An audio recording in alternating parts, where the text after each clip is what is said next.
తెలంగాణ ఎన్జిఓల అధ్యక్షుడిగా కేసీఆర్ గారి నాయకత్వంలో వీరోచిత పోరాటం ఆనాడు ఉద్యోగులందరినీ ఏకతాటి మీద నడిపి వీరోచిత పోరాటం చేసి మరి ఈరోజు తిరిగి సొంత గూటికి మళ్ళీ మా అధ్యక్షుల వారి విజ్ఞప్తి మేరకు ఇచ్చేసిన గౌరవనీయులు పెద్దలు అన్న స్వామిగౌడ్ అన్నకి, అదేవిధంగా మా సోదరులు, చిరకాల మిత్రులు, చాలా ప్రభావశీలమైన నాయకుడు, ప్రతిభావంతుడు,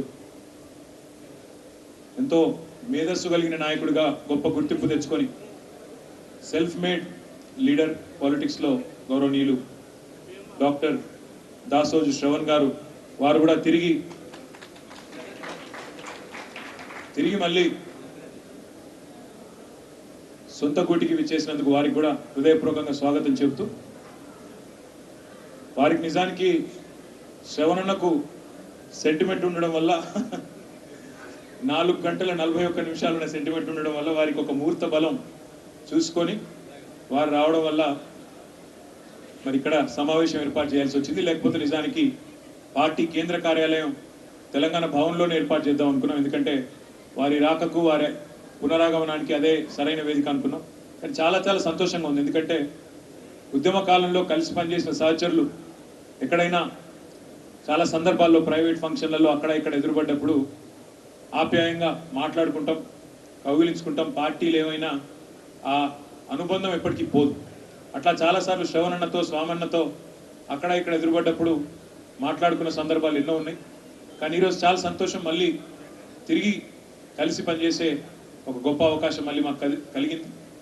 తప్పకుండా నాకైతే విశ్వాసం ఉంది, తెలంగాణ ఉద్యమంలో పనిచేసిన ప్రతి బిడ్డ, కేసీఆర్ గారి నాయకత్వంలో పనిచేసిన ప్రతి బిడ్డ మరి ఈరోజు తెలంగాణలో జరుగుతున్న రాజకీయాలు, తెలంగాణలో జరుగుతున్న కార్యక్రమాలు ఇవన్నీ గమనించిన తర్వాత తప్పకుండా 100% మళ్ళీ